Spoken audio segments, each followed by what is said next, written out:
Hey folks, Nick here from Another BookTube channel, and today I'm going to be taking a look at the first collaboration between Jeph Loeb and Tim Sale in comics, and Jeph Loeb's first ever comics work, Challengers of the Unknown. We're going to look at issue number 1 specifically. This is a special edition of the series that I made myself. This is a hand binding. I really like I put a little picture window in here. When you open it up, it reveals the full cover of issue 1. I put in a nice little title page. You can see I hand sewed the issues together. So part of this video is also me just kind of showing this cool little thing that I made. We're gonna go through the first issue, starting with this great cover by the amazing Brian Bolland. Always nice to see any kind of Brian Bolland work. And how did this come about? Jeph Loeb before this was a screenwriter, and he writes about the genesis of this project in the back of this issue. He was a screenwriter. He wrote movies like the original Teen Wolf and Commando, and he met with DC editor Jeanette Kahn to discuss a Flash movie that never got off the ground, never actually happened. But they did ask Jeph after this, because I guess they liked him, if he'd want an opportunity to work on something for them, just like an actual comic book. So he jumped at the opportunity. Maybe he thought like Batman or Superman, but he mentions it wasn't that simple. There's a whole proposal setup that you have to go through. You have to actually pitch something. And they gave him a list of available titles to say, like, this is what you can work with. And Challengers of the Unknown was one of those. So he thought, ooh, that's kind of an interesting idea. Characters that haven't been around for a while. They're not really super powered. So I can really maybe have fun with them. I can kind of do whatever I want, really.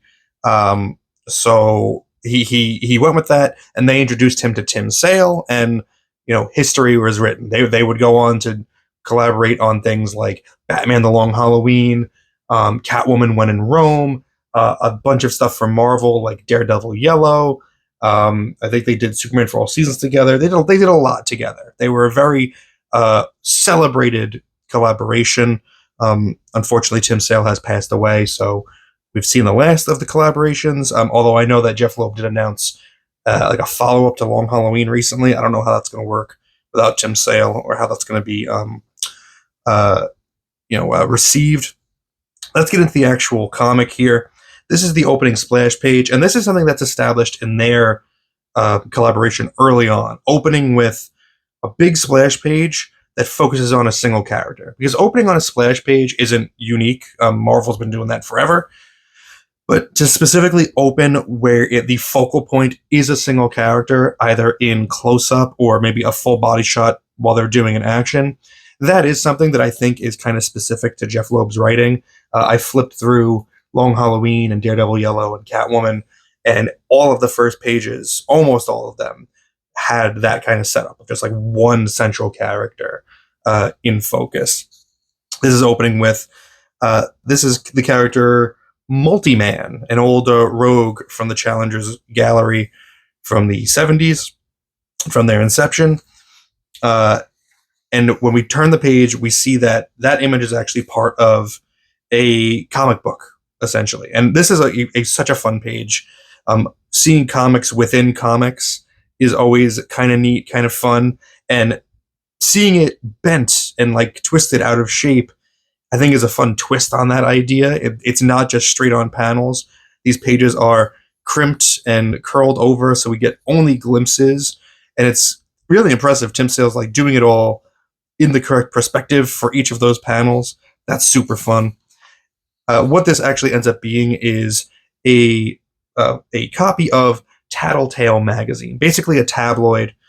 And it's written by Harold Moffat, this guy right here. He is a tabloid reporter that specifically focuses on the adventures of the Challengers of the Unknown, reporting on what's going on with them. But unfortunately, they've been kind of quiet. They haven't had a title in a while. They've been chilling out. What have they been up to?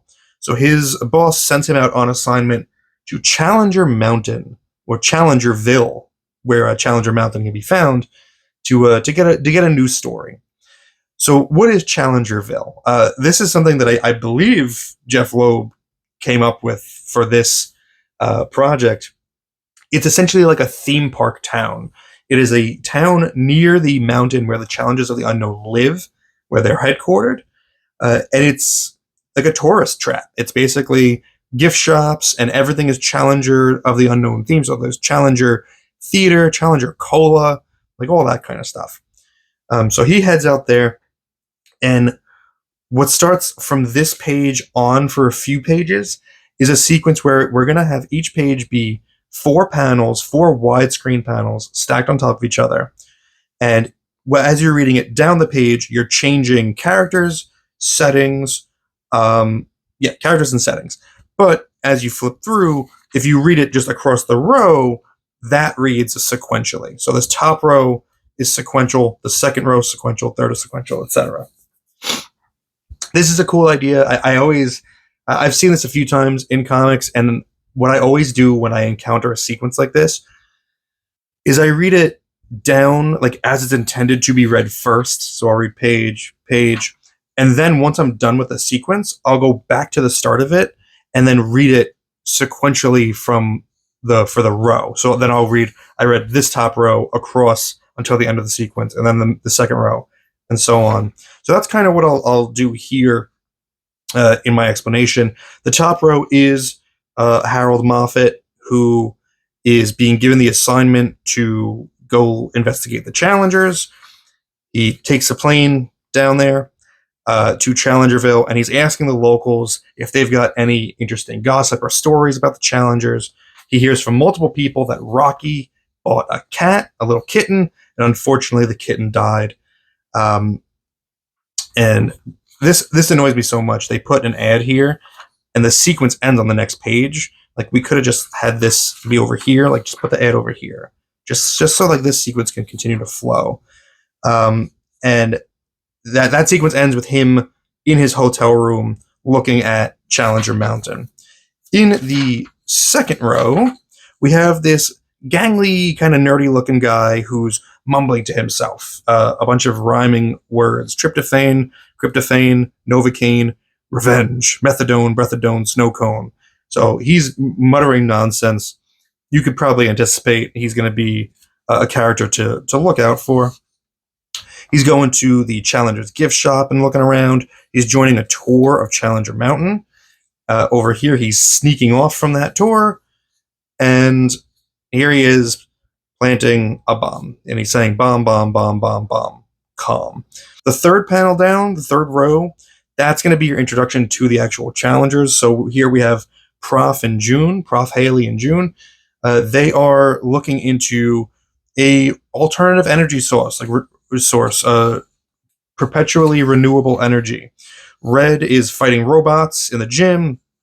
Ace is exploring spirituality, and we're also kind of getting glimpses of, this is telling us what these characters are like now and what is going to happen to them, like what they're going to lean into in the coming issues. Because what ends up happening is they have to kind of go their separate ways, and they just go deeper and deeper into these things that were being shown here. The last thing is Rocky, who is drinking a beer and watching TV.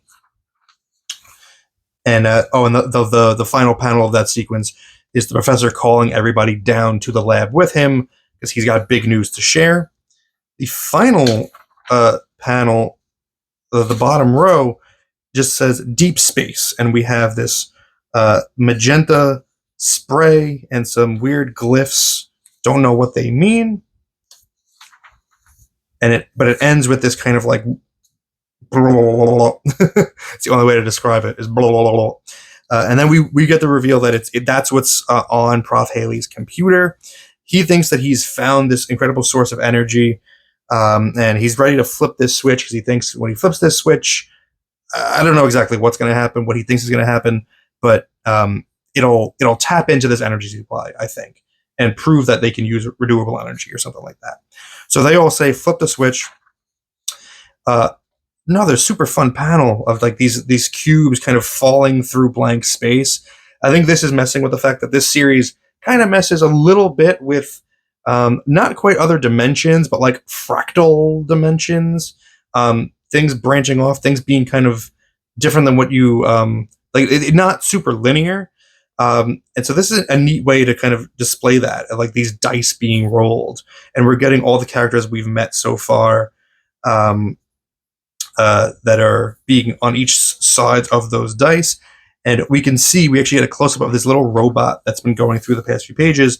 That's the bomb that he's planting. And so that bomb is ticking, walking closer deeper into the mountain. And that's where we get the big explosion of Challenger Mountain. And finally goes into the heart of it, and it pops. This is all while the journalist is watching on. And again, we get from the edges here that kind of like fractalation of is that a word? I don't know. These fractal panels showing things kind of falling apart, and that's in this spread here doubled down on. And if we're looking at specifically like the little images within some of these panels, we get little hints as to the story to come. We're getting a glimpse into the future here. When the dust settles, the challengers push their way out, but they are minus Prof and June. Unfortunately, they did not make it out of the mountain. That's kind of how this series begins, is those two characters dying. So it's only Rocky, Red, and Ace left. Also, good repetition here on this page. The first panel is eyes opening in darkness, and we see that it's Moffat just hiding under his bed and then looking out and seeing what happened. Then we have the same thing, eyes opening in darkness, but now it's the sinister guy who has succeeded in blowing up the mountain and basically destroying the town around it as well. So the remaining challengers jump into action, and we get to see a little bit of them just rescuing folks around the town. So Ace rescues this little girl from the rafters of a church. Now this is interesting to me because even before the bomb went off, how did she get up there? What was she doing up there in the first place? Like that's not like part. How do you get up there? There's no ladder. Like what happened there? What's the story? What was this little girl up to? That's what I want to know. Is this Red or Rocky? Yeah, this is Red Ryan. His hair doesn't look red, so that threw me off for a second. Red and Rocky kind of look alike. And I think that's it's actually referenced directly in the text here, where the people see him coming to rescue them, and they ask, which one is it? My kid might want an autograph. The other person says, how can you tell? They all look alike. And that's where he says, you got Red Ryan, bub, and we don't all look alike. But they kind of do. Well, Red and Rocky kind of look alike to me. I found it difficult in the beginning to tell them apart.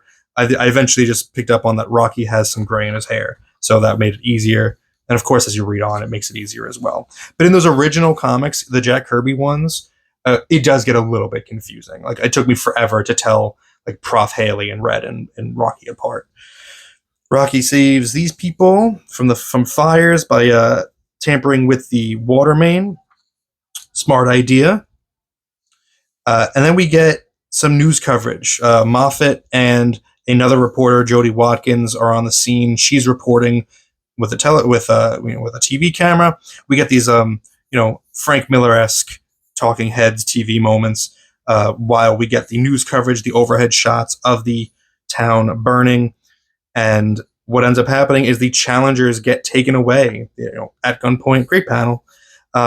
Where they're held responsible because the explosion started at their mountain. So the conclusion is, even though they saved everybody, they must have been doing something up there that led to the explosion in the first place. So they're getting taken in, and they're going to be put on trial.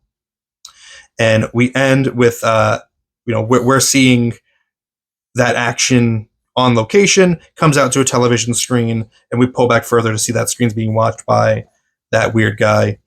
And we cut back into the mountain really quickly, and we see another moment of that, weird black image inside of magenta splash, saying that something evil is coming, something unknown met their challenge, and now it is coming here. So that'll be what the remainder of the series is. What caused the well, we know what caused the explosion, but what really caused the explosion, and what are the challenges of the unknown going to do now? It's a really fun series. I was impressed, considering it is not at all what you think it's going to be. There's not a lot of actual adventuring going on. The course of their lives is very unexpected, particularly Red Ryan. Basically, like when he branches off from the group, he becomes like a Punisher type vigilante in Gotham City. It's crazy. Ace becomes basically Doctor Strange. It's wild. It's really interesting. I recommend this series as just like a weird little character study. Also, I want to linger here because again in Jeph Loeb's outro, he mentions who the visual references were for the characters.